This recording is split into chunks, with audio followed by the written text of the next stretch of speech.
Avodah Zarah, Perek Ma'amidim, Daf Lamed Hey, sponsored the Refuah Shlema for Yosef Tzvi ben Shoshana Rus.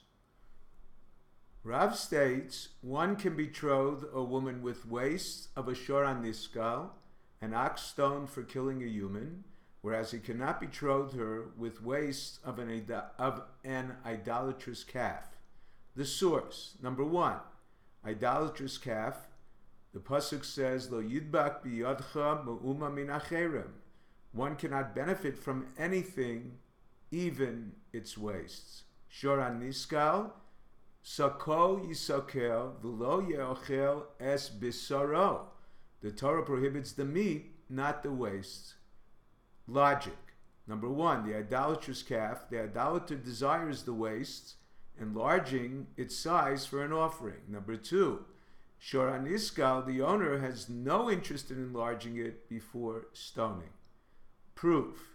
Rabbi Yeshua states in the Mishnah, cheese of an idolater is prohibited because the rennet comes from idolatrous calves. Rennet, despite it being pirsha, a waste product, is prohibited.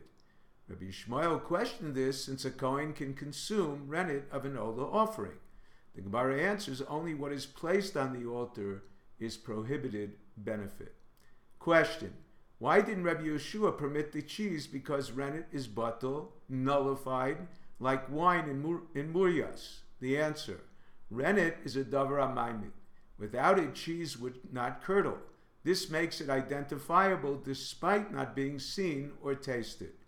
When asked by Rabbi Yishmael why the cheese was not prohibited benefit, Rabbi Yeshua changed the topic. He responded with the verse, Yishakeni minishikus pihu, seal your lips as one kissing. The reason, number one, a new decree is not questioned. Although the reason was concern for snake venom in the milk, it was not revealed for 12 months until the decree was accepted. Initially, one not agreeing with the reason would ignore it. However, aged cheese should be permitted.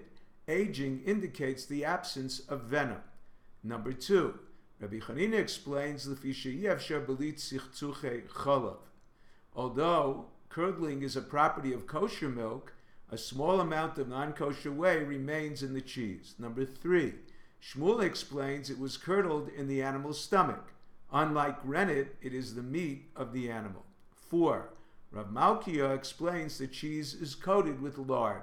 Number five, Rav Chizda explains wine vinegar is used for curdling. Number six, Rav Nachman bar Yitzchak explains sap of an arla tree is used for curdling.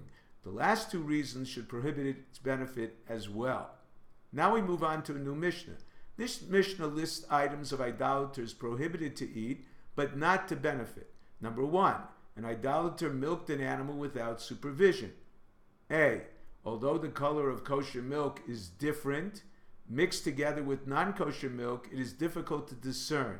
If used as a dip, curdling a small amount is inconclusive, since not all the kosher milk curdles. Some of the whey may be non-kosher mixed with kosher. B, even curdling all the milk, some whey remains with the cheese. 2. Idolater's bread.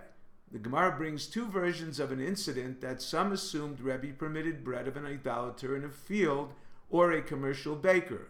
Although the Gemara rejects this, those who understand this, A, Rabbi Chelbo qualifies it where no Jewish baker was available.